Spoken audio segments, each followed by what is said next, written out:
It has been almost 4 years since, as a national ufological center, we decided to deal with the ufological problem, especially from the point of view of abductions or kidnappings.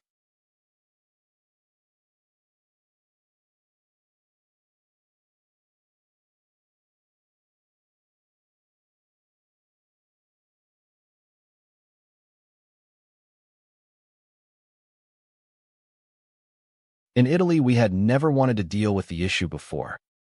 It seemed that there were no cases to examine, that this whole phenomenon affected only the United States and England, and perhaps some other country. But 4 years ago, we also found some cases here. We wanted to see if the Americans had told the truth. We thus began to use techniques applied by them, such as regressive hypnosis. Well, Morris, as we have said, now you will relax more and more deeply, more and more quickly. Let your body relax deeply, deeply. Fingertips, feet, ankles, calves, knees, thighs, hips, trunk, hands, wrists, arms, back, neck, head.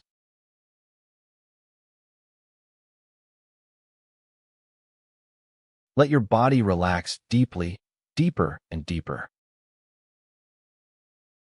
Let's go back in time to that experience. Now you are in a position to speak. Describe your feelings.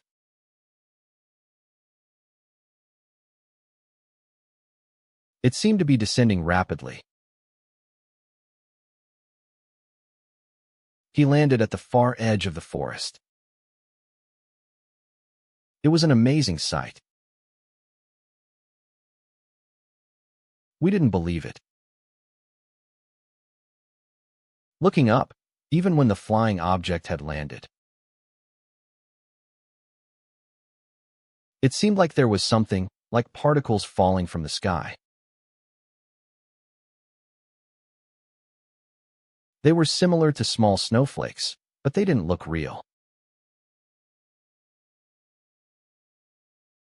You could see through them. As we approached, Roger and Eric saw him point something at us.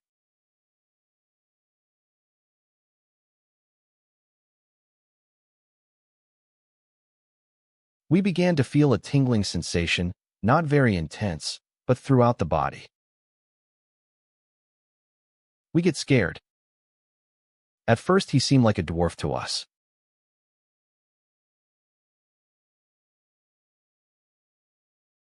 He was wearing a uniform, a kind of space suit, like the ones you see on television.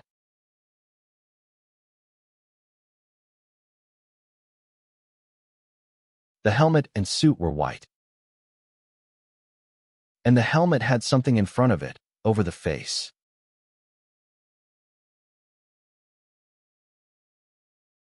He looked more or less like a person. In a few moments, you will return to normal status. The experience has passed. Now you are here again, in the present time. You feel good. If you want, you can count to 5 in your head. 1, 2, 3. You are returning to normal state. You feel good. 4. Don't wake up completely until 5. You feel good. 5. How are you?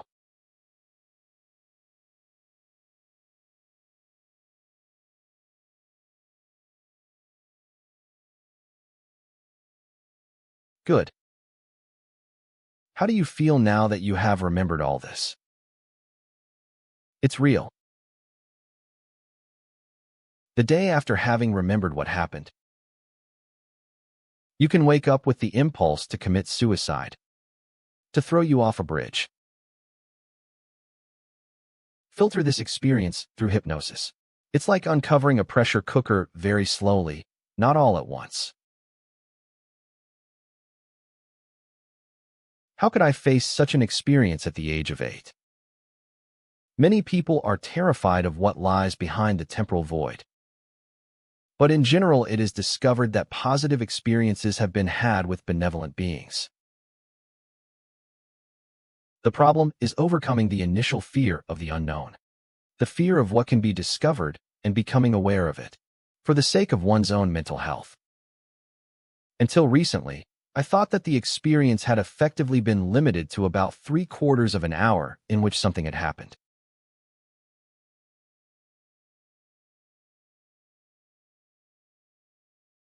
This is what is known as missing time. One does not remember what has happened and manages to fill these gaps by entering regressive hypnosis, which in my case was carried out by Dr. Moretti and Professor Corrado Malanga. It's hard to explain what's really happening. There are many hypotheses. What can be said about these cases? We have recognized experts in the psychological and psychotherapeutic field who, as our collaborators, have helped us resolve, perhaps not 100%, but 80% of some of these cases.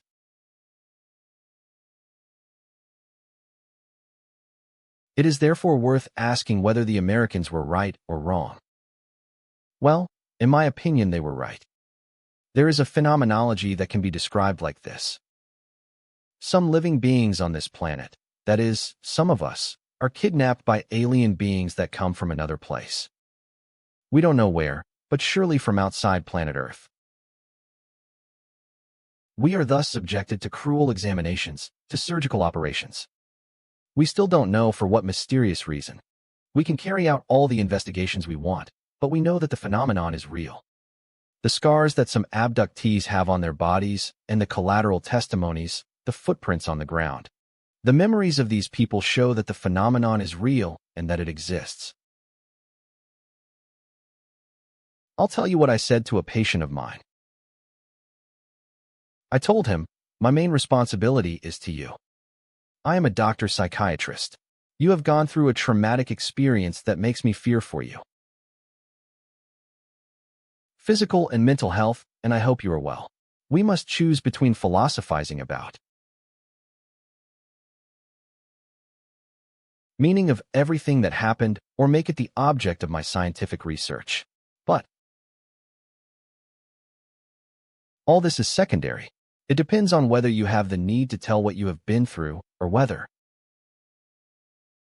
you prefer to put everything in a drawer and start living again. I believe that fear and terror, they depend as much on the loss of control as on what is seen. It is a combination of these two elements along with a reaction of rage. But it doesn't always have to be that way. It is possible that in this type of experience a will factor may intervene within the control element. I believe that fear and terror can be overcome. I agree with Larry wholeheartedly that this is a very special kind of experience. In my opinion, people who have had experiences of this kind must now go through a strange, windy and dark final path from which fear no longer exists. I know nothing of strange, windy, dark roads, but I know that fear is fear and terror is terror.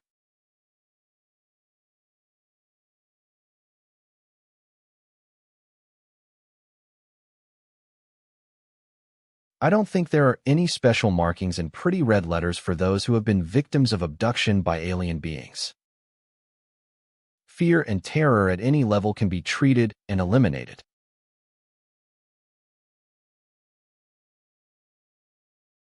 As a psychiatrist, one of the questions I had to seriously consider was whether I was analyzing a recognizable psychiatric illness or something entirely new.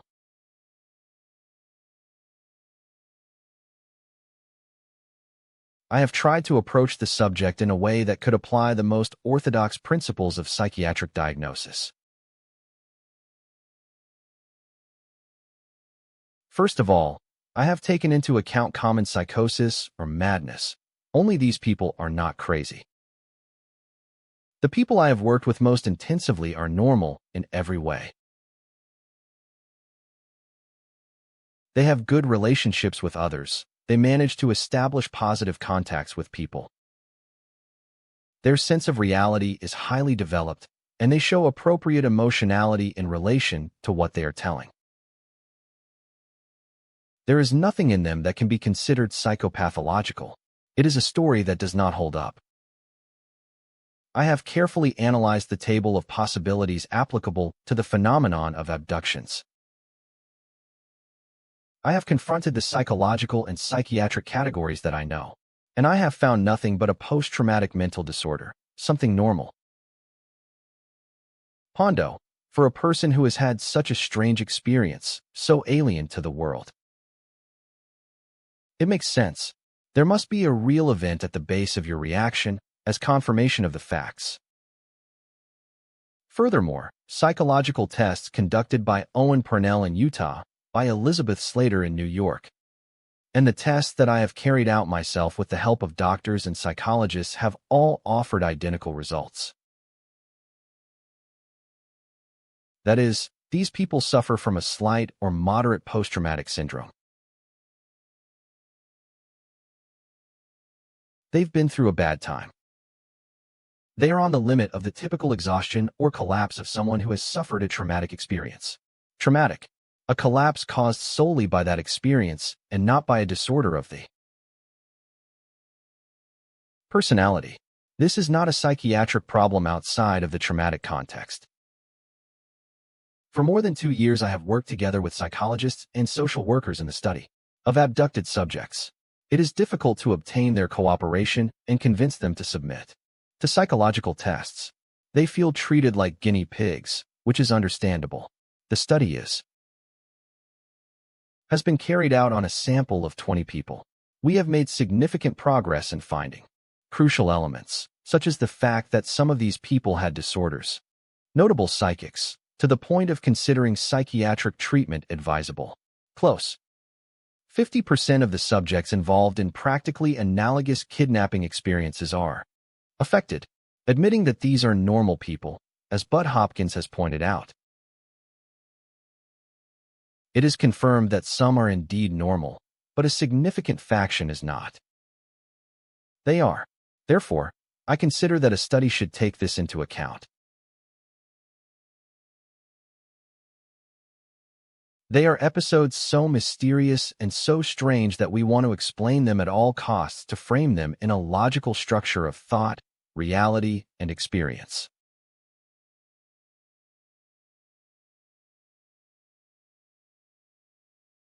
But there is no proof. There are no theories on this point that can be derived from my psychiatric experience, clinical diagnoses, mythological references, folklore, or history.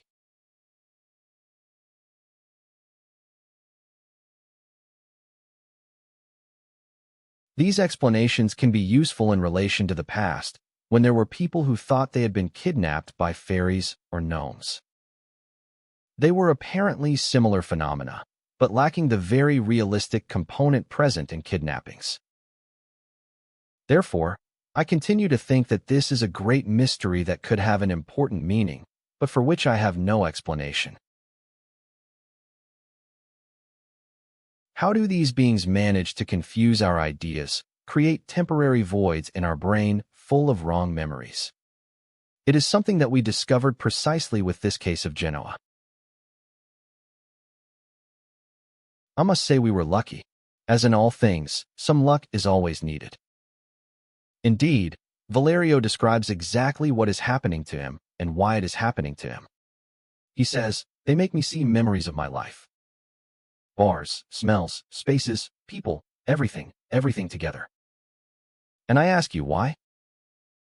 These beings that speak with the voices of men and women, all together, they tell me, to give you mental stability.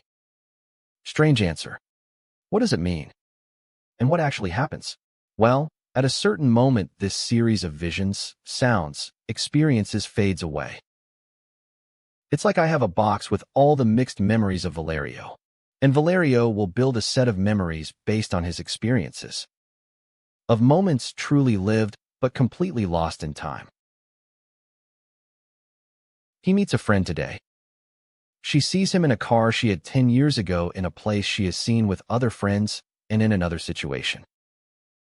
That is, build a false memory, but made with real pieces. And the voices that speak, voices of men and women together, say, "This serves to give you stability," as if to say, "We don't want to leave you a temporary void. We give you an alternative memory." And then they say, "Don't worry, we do it all for your good." This phrase is recurring in all abductees that we have studied so far in Italy.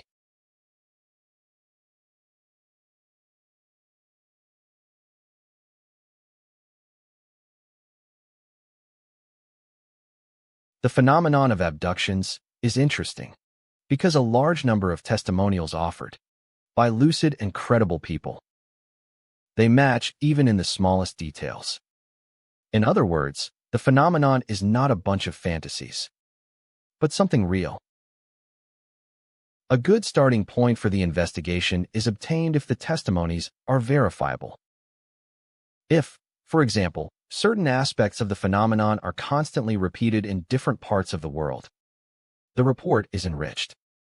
You can proceed to analyze the physical evidence and multiple testimonies to compare them. The phenomenon of abductions by UFOs in its strictest acceptance is, in short, recent. Among the first cases classified and made public is that of Los Gil in 1961, but there is also a precedent dated 1957 and a few other cases that date back to the 1950s.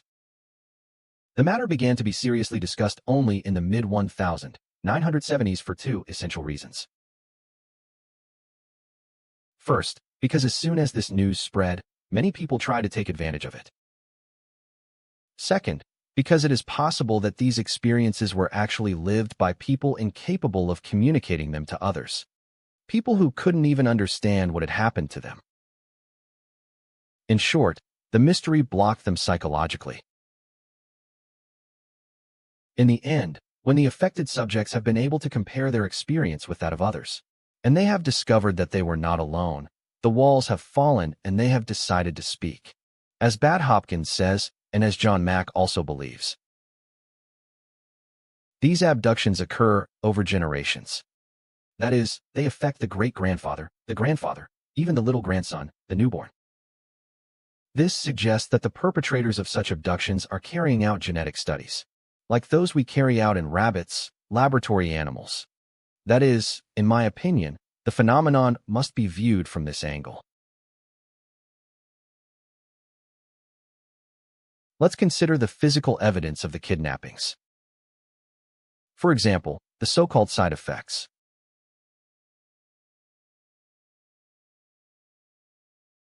In some subjects, superficial damage appears immediately, such as eye irritation immediately after kidnapping, or quite obvious scars.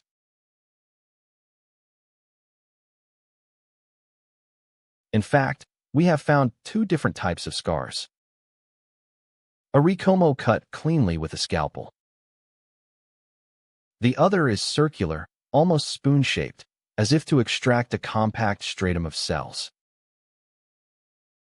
These are quite common signs that are usually always found in the same areas of the body, and they cause the same problems for people.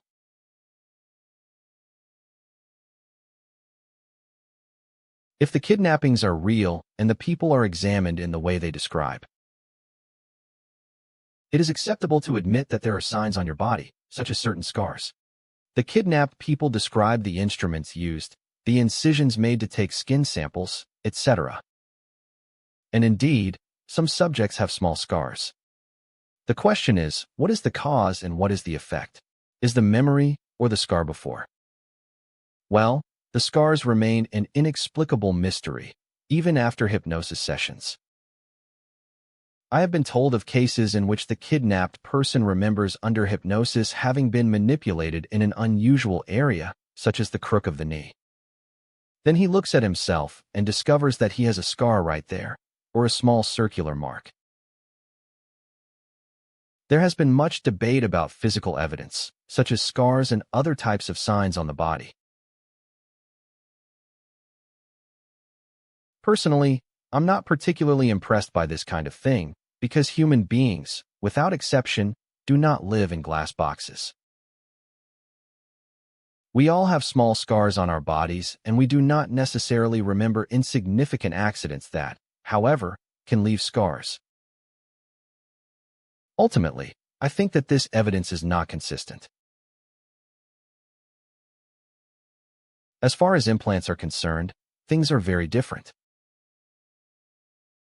We are studying objects that have been found on the bodies of the kidnapped people. Objects that didn't have to be there.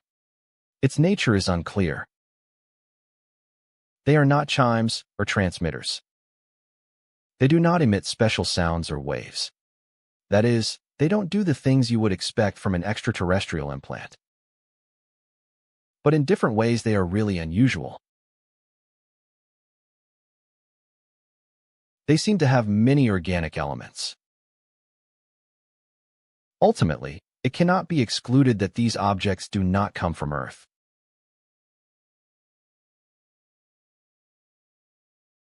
The fact is, they shouldn't be where they are. A possible hypothesis is that the so-called aliens, through implants, they manage to monitor certain people, in the same way that we mark animals to locate them more easily. Maybe then they can go back and locate that given person, but who knows? In some cases, physical tests linked to experiences, phantom pregnancies, pits, and implants are referred to.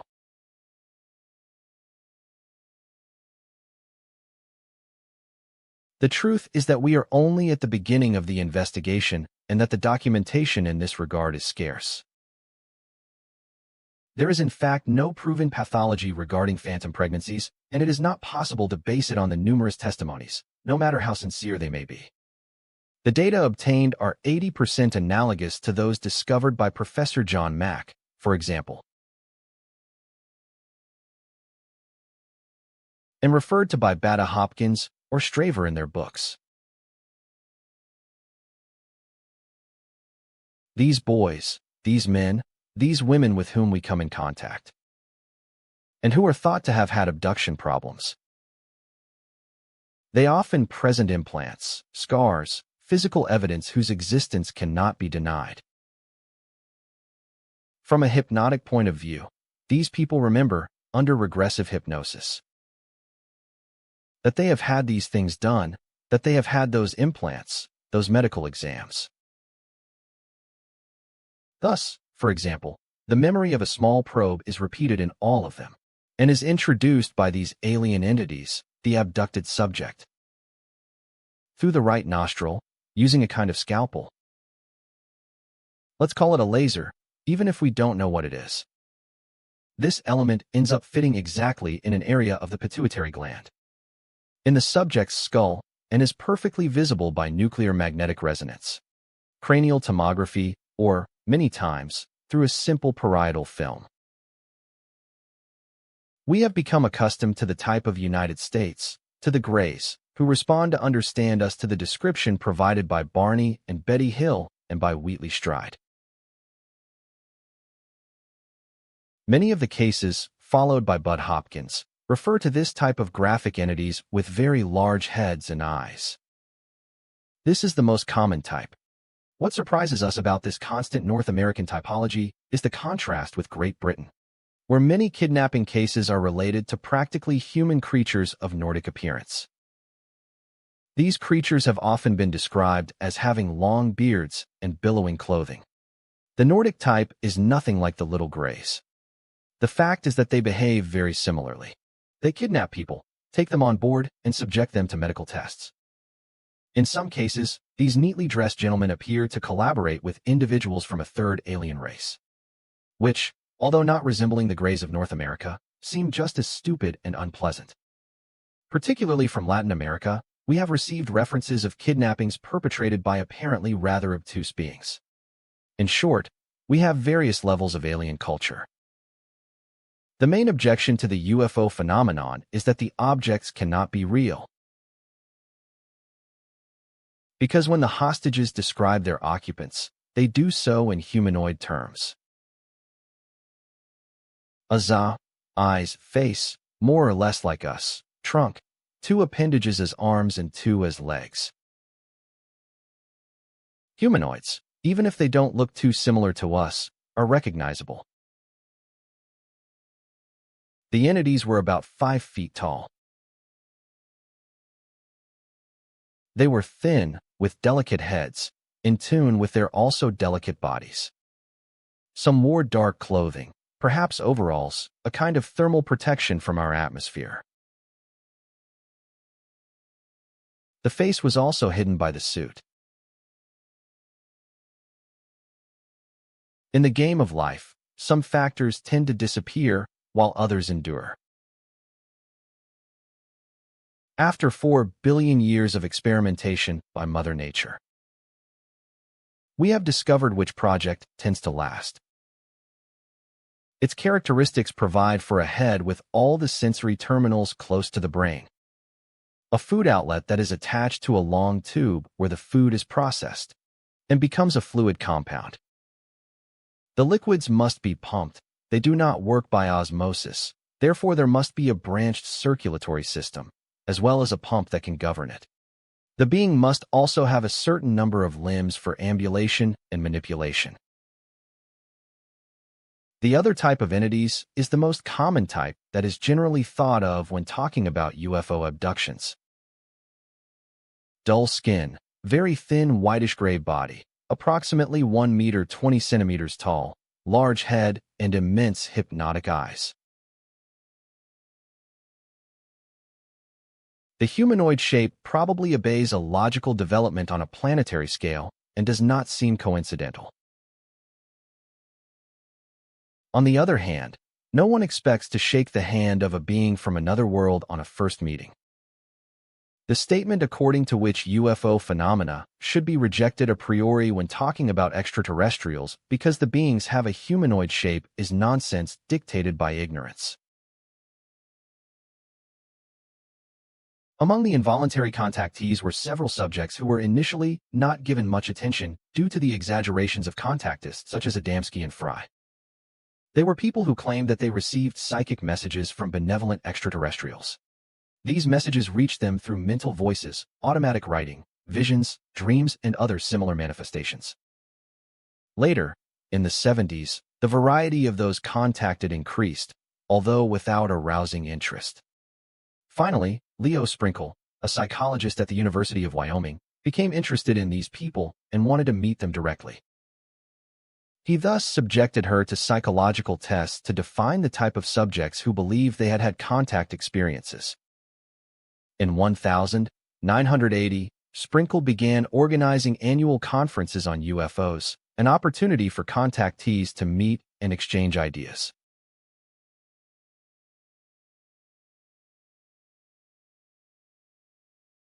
Since then, relations have grown.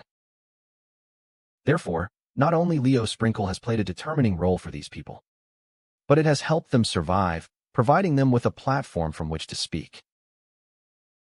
I think it's important to accept a kidnapping for what it is. At the different UFO conventions, I have met many people who rejected the idea of abduction, even though it presented its peculiar characteristics. These people collaborate, but deny the evidence. They must admit that they need help. They can arrive only if they accept the reality of the facts. In the end, we leave these people without a real answer. You can't tell them that it won't happen again, that everything is over. One must even admit the possibility of it happening to one's children. In short, can we only give them bad news? All you can do is help them improve their daily lives, which we try to do with our support meetings, in which we emphasize the importance of enjoying life. But what I always recommend is to avoid, if possible, getting caught up in the experience. Since if this is the case, you can fall into the epileptic situation that lets time pass waiting for the next attack. And meanwhile, life escapes him. If we were more successful in blocking the phenomenon or providing definitive answers, we would all be happier.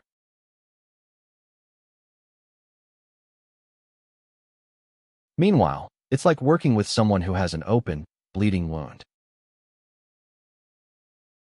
There is constant blood loss that shows no signs of stopping.